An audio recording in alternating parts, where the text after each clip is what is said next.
Now, on 105.9 FM and streaming worldwide on the WMAL app, O'Connor and Company. It's our 8 o'clock hour now. In fact, to be specific, it's 8:07, and you're listening to O'Connor and Company, a little morning extravaganza we do here for 4 hours. And if you've missed the first 3, why don't you subscribe to our podcast, right? Do that. Yes, that's right. Our show is turned into a podcast magically about an hour or so after we come off the air. And so you can catch up and you can hear all the things that you missed. Because honestly, Julie, a lot of people join us here in the 8 o'clock hour. And, by this time, I'm spent. I got nothing left. We already laid it all out there, didn't we? Yeah, we did.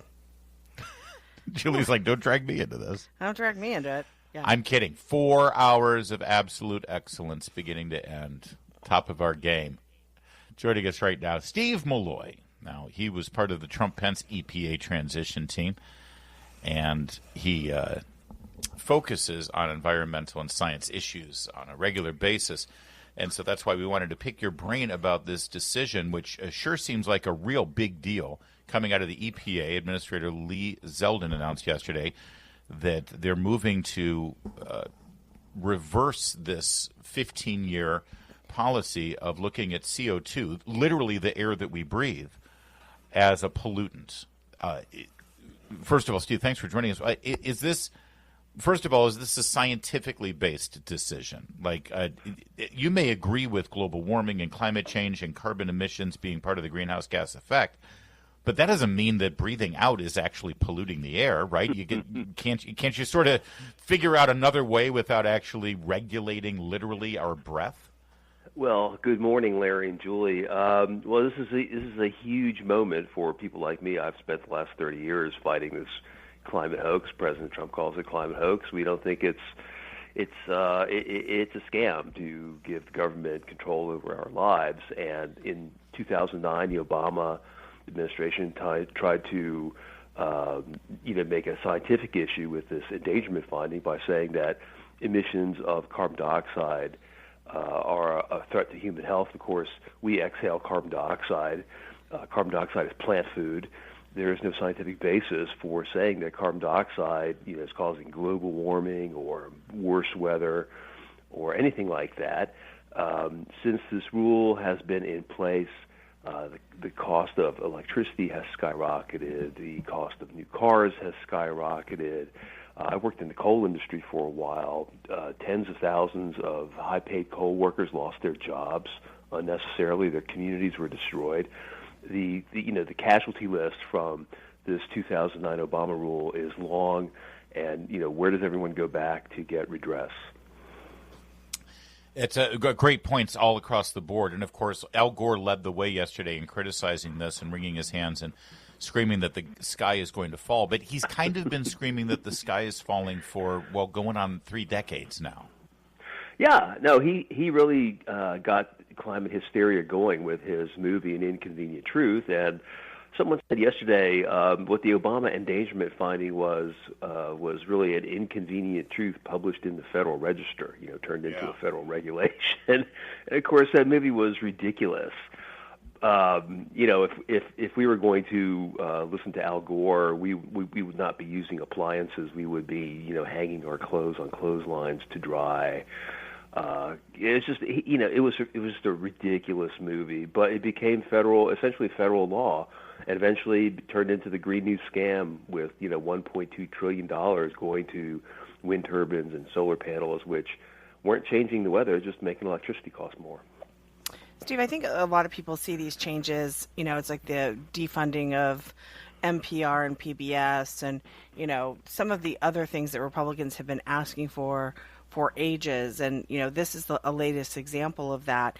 But they worry that, with the next administration, we'll see the same thing instituted. How do we prevent that from these regulations again rearing their ugly head? And just this pendulum. Americans are so tired of this. How do we ensure this doesn't come back?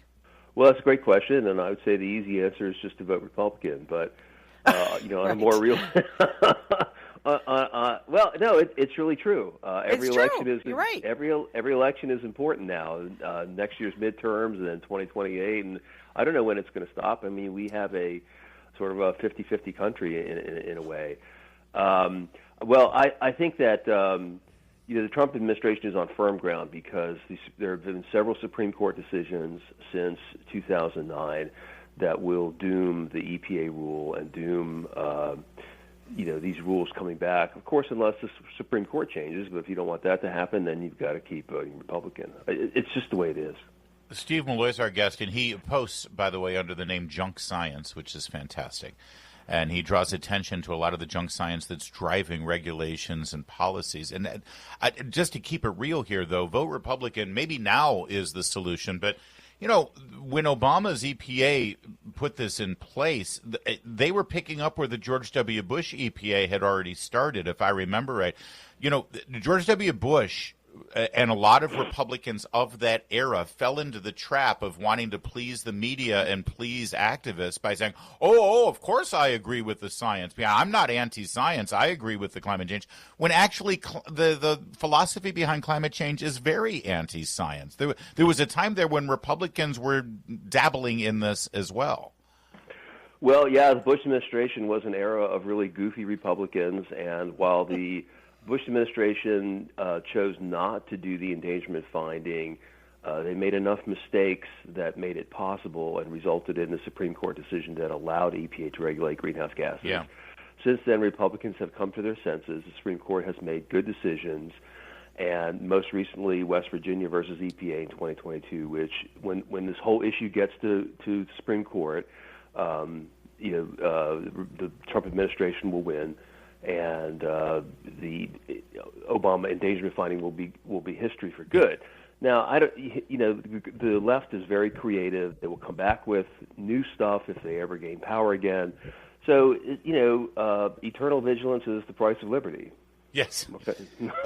By the way, the other sin that the Bush team sort of created is it allowed Obama the fig leaf of saying, Republicans agree with this, true. This is reasonable. This is bipartisan. Used to be a time when Republicans agreed with this, too. And it was always a lie. Steve Milloy, the other original sin here, I think, is that we allow these agencies to have these sweeping regulations without actual legislation. No congressman or senator voted on this. The president didn't even have to do anything. It was just some unnamed bureaucrat at the department, at the EPA, that just signs this document, and suddenly it's done, and it affects everything. And then that's the other part of this that needs to be. Did the Chevron decision sort of put an end to that?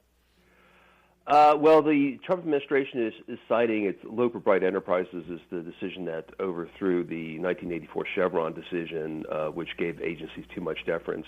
Yes, that helps. The West Virginia versus EPA, there was another earlier decision that said the EPA couldn't regulate greenhouse gases from just regular industrial facilities. So all these things have combined together, and so it's the perfect storm against the endangerment finding. But Republicans and conservatives just need to get more involved, learn more about the environment. I've been working on the environment for 35 years now.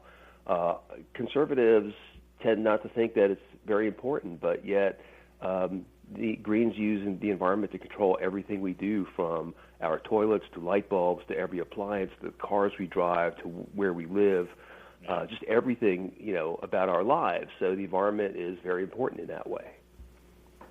We got to leave it there. Always a smart conversation, though. We appreciate it, Steve Milloy, and we're really excited to see where this heads now. I suspect this is going to be huge just in terms of economic repercussions from this decision, yeah? Oh, yeah. Well, you got the Trump energy agenda. We need coal plants, gas plants, nuclear plants for AI and to reindustrialize America. We're $37 trillion in debt. We need to get going on those kinds of things. So this is huge. Thank you, sir. Great conversation. It is 8:15 WMAL. WMAL, making sense of the news. Live from the Home Paramount Pest Control Studios. Home Paramount, the leader in pest control since 1939. I could be wrong, but I think that Sydney Sweeney person is going to continue to get some endorsement deals. What do you think, Julie? Whew, boy, stock's up. They don't care. We've got more fallout from this story. We touched on it briefly. This this physical attack against a couple of people in Cincinnati. This was in the streets of Cincinnati, where it's a chilling thing. And listen, there is a racial dynamic to this story in a couple of ways. But frankly, when I saw the video, Julie, I just saw it as sort of another indication of just the downfall of urban governments being able to just control civilization in their cities. It's always a big city, and it's always, rampaging, violent people just sort of. Yeah, I saw that too, but it was really, that was no different. To me, that was just like, that was a street fight. It was uncomfortable to watch. It was horrible. What really set me off, though, was the reaction from the media, which was silence. It wasn't until X got involved and people started posting this that both the police in Cincinnati, it seems, and the media was forced to really cover this. That's what really ticked me off. It's also a middle-aged white couple getting beaten to the ground, unconscious to the ground, including a middle-aged woman getting punched in the face by a young black man until she is on the ground unconscious. And what the jarring part of it is a good number of other black people cheering this on, commenting, laughing, and engaging, making videos of it and posting videos. No one calling the authorities, no one calling the police, and there were no police in the area in downtown Cincinnati. And again, this is a problem with every major urban center in this country. And so yesterday, the police, after, I think close to 72 hours of sort of silence with no arrests, the police chief of Cincinnati, a woman, decided to come out and give a statement to the media about this. And finally, we got a definitive statement about who's to blame for this violent attack. Strangely, the person to blame is you for sitting on social media and watching and sharing and commenting on the video.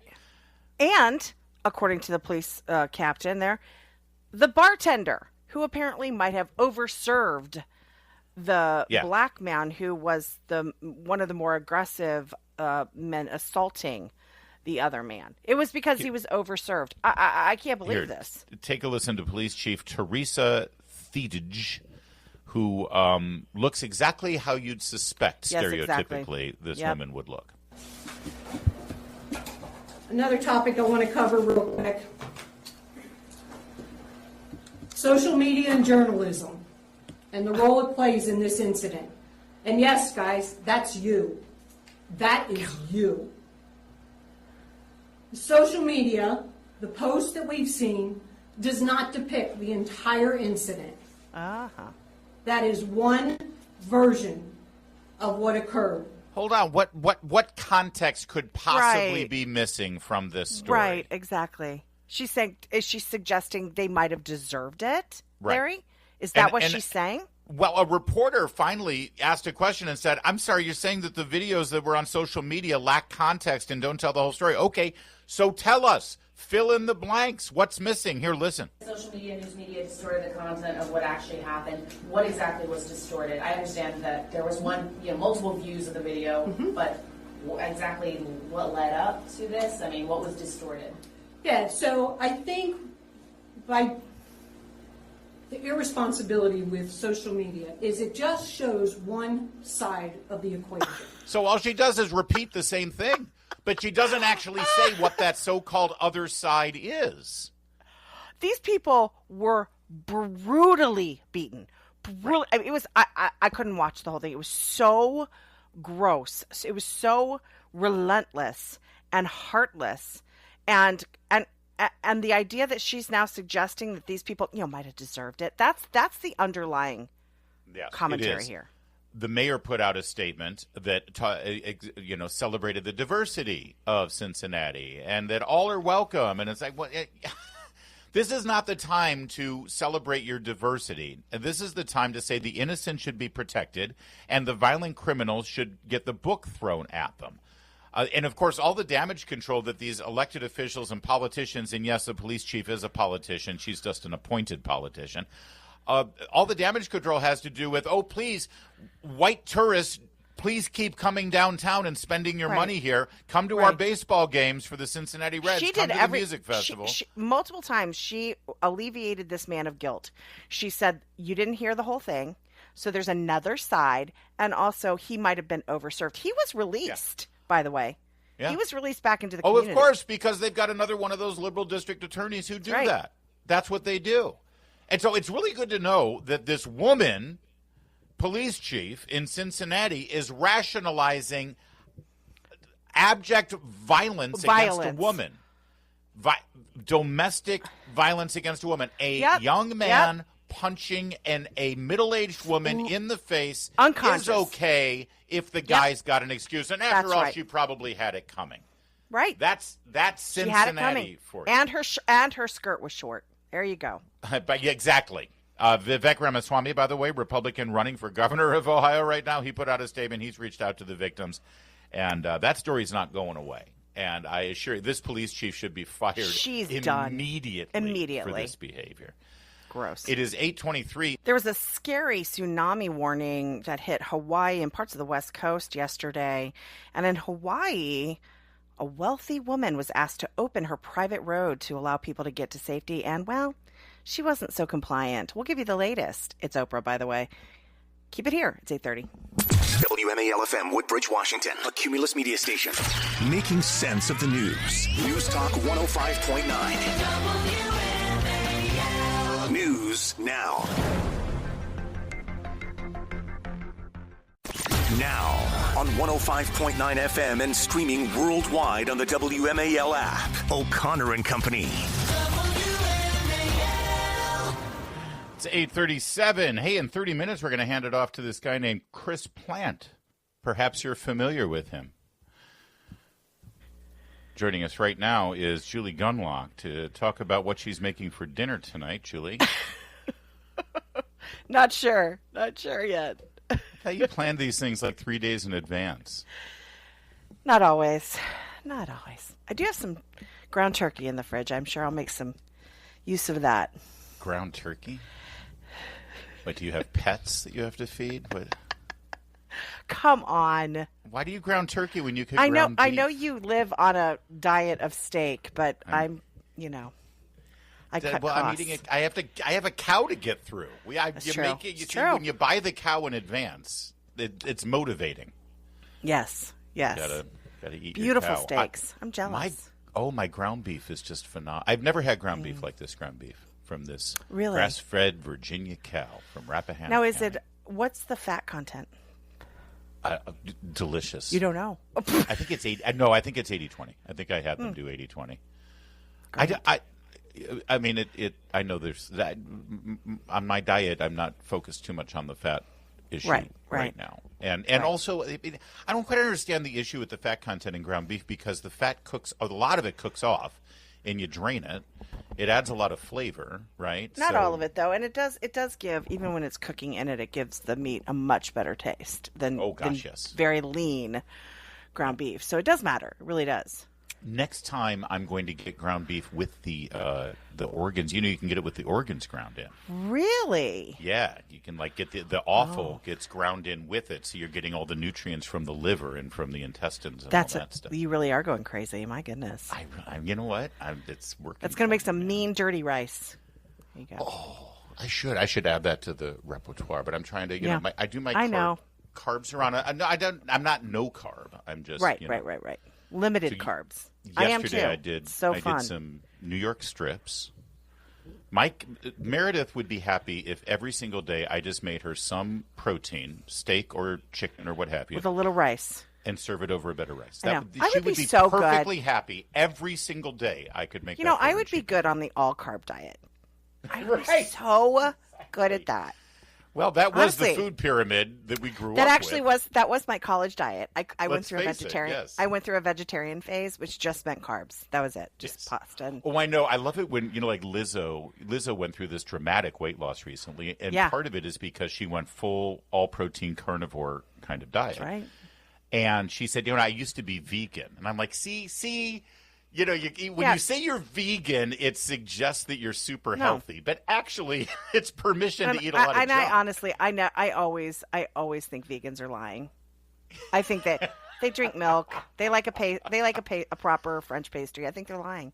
I don't think any vegans are telling the truth. I think I've mentioned that I'm getting milk deliveries now from South Mountain Creamery out in Maryland. Maryland dairy is phenomenal. Maryland cheese is incredible. You are such a middle-aged woman, I swear.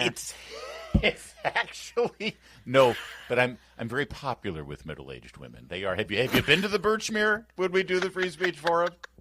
Very good God. This is our fan base, and I'm thrilled for it, by the way. And so I get the delivery. It's actually just as affordable as, dairy products at Giant or Safeway or what have you. Yeah. But it's so good. We should call South Mountain Creamery wherever you're living in Maryland and Northern Virginia. I mean, you are seconds away. You are literally seconds away from homesteading it and drinking raw milk. Meredith would do that if she and could. Ivermectin, like a tablespoon a day. Well, so I'm using this whole milk from South Mountain Creamery, good Maryland cows, happy Maryland cows eating good Maryland grass. And I start my day now. I don't know if you've noticed, but during the show, I'm having a nice protein shake with my whole milk, and it's a great way to start your day. I've been doing protein because do I ever look at you in any other way? That's I'm always That's looking a at you. constant look. Resting skeptical face. Yes, yeah. I've started doing smoothies, which I'm embarrassed to say. I've started doing these smoothies milk-based, protein-based smoothies, and they're so good. I put ice in them. Are you adding peanut butter to them?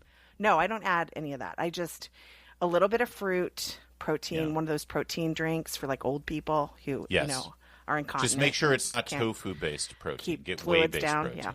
Yeah. No, I don't do protein powder. Forget it. It's like ice. It's a protein milk and fruit. That's all I do. Oh, well, that's good. That's very yummy. Yeah. And it's satisfying, isn't it? Very. Yeah. Yesterday, my day was protein shake earlier in the day, and then we made New York strips on the grill and served it over rice, and that was the day. Nice. And it was. Do you eat the rice? I have like a half a cup of rice. Just a little in the bottom. Just a little, just to soak up the juices. Exactly. Ugh, perfect. And EJ and Meredith have like 2 cups of rice. That's the problem with the protein diet for me. Like I'll do a whole tray of veggies and like beautiful garden tomatoes and a steak, and then I'm like, what would make this even better? Carbs. Right. It's just hard for me. I can't. It's like lasagna would make this better. It's just my mind always goes there. I just need some crusty bread. It's perfect. It makes everything better. All right. Coming up in a moment when we're done with our dietary advice for all of you. And by the way, as usual, don't take health advice from me or you will die. Coming up, we're going to talk about that tsunami warning and its effects and how Oprah was this close to killing more Hawaiians because of her greed and avarice. That's coming up in a moment. Right now, it's 8:43. WMAL's Vince Colonnese. Weekdays at noon on 105.9 WMAL. Making sense of the news. So as you were going to sleep last night, or perhaps when you woke up this morning, you learned that there was a very serious tsunami warning. In fact, I believe it's still in effect for the state of Washington, Oregon, and Northern California. The evacuation notice has been rescinded now for the state of Hawaii, but it all comes from an earthquake off the coast of Russia, Siberia, Russia, that was, I think now they're saying it was about an 8.9. That is like beyond serious, right? Yeah. And so, of course, when there's an earthquake just off the coast like that, a tsunami is sure to come. Sort of like when, a overweight person does a cannonball off the diving board in your local pool, right? Is that the best visual for you? We'll go with it. So Hawaii has a huge tsunami warning system in place. Obviously, it's an island, and there's major issues there if a tsunami happens to hit. We saw the horrific results of the tsunami in Japan after the earthquake hit there. So they put the warnings out, and the sirens were blaring, and they were ordered to evacuate. The people of the Hawaiian Islands had to get from the coast and go to high ground. That's what happened in Maui. Problem is, one region of Maui in particular, the only way to get out is up to high ground. Well, there's 2 ways to get out. You can go up this very circuitous 2-lane highway that was, of course, jammed with people running for their lives. Or there's a bit of a shortcut. There's a road that cuts through and gets you to the high ground. The problem is that the road goes across Oprah Winfrey's massive property that she owns there in Maui, and she refused to open the road and allow people to drive on her private road for their safety. Yeah, and do we know that she refused, or was it a matter of her not being available? But either way, this shouldn't be allowed. If there is an emergency, I mean, you're talking an island, they are in danger and sit vulnerable to tsunamis and to weather conditions that are very scary, and people will have to get to higher grounds at times. And the idea that there are only two routes, one of which through private property, which it seems like it's questionable whether she answers to requests. But again, I don't know if she actually she may have refused, but I'm astonished that this is allowed, that there are only two ways, and one was closed down because of it being on private property. There should be some ability to get to it. I use the word refused, and I don't specifically have evidence that she refused to open the road. What I know is the police were there keeping people from utilizing the road. Right. And yes, it should sort of be a de facto default that in the state of emergency, yes, all access roads are opened and people are allowed to utilize them, not the opposite. What is going to be interesting is watching now, first of all, this is like Hawaii is insanely leftist, so who knows if they'll even ask questions. But the media there should really stay on this, should see if Oprah willingly agrees to those changes so that road can be accessed. It's going forward. It's going to be very interesting to watch what happens. Eventually the road was open. We don't know the details behind the decision to keep it closed and what got it to be open, but we do know that a lot of people who were stuck in the traffic were screaming about it. They were sending pictures, videos. They were utilizing social media. And let's face it, Oprah Winfrey has a huge apparatus of people in her professional sphere, in her corporate world. They had to know this was happening. Exactly. And what took them so long to step up? Here's one guy who posted a social media video about it as he was driving by the closed road. Look at this. I think they're trying to open Oprah's road. Come on, Oprah. Save us. Road to all the way up country, bro. All the way up country. She got it all to herself. And everybody trying to get in. Cops trying to open it. Nope. Still closed. Man, she got her own road from Wailea all the way up country, which is the safe zone. And she won't even save us. Now, I don't know that, but road's still closed. People are still passing it. Yeah, I'm happy to see that Saint Oprah has a bit of tarnish on her halo because I'm done with her personally. Hawaiian Airlines has resumed their flights to the island. The tsunami did reach the California coast, according to the Weather Service. No damage done. There were some buildings that were destroyed in Russia because of the tsunami, but we don't have any numbers yet on any casualties. It's 8:52.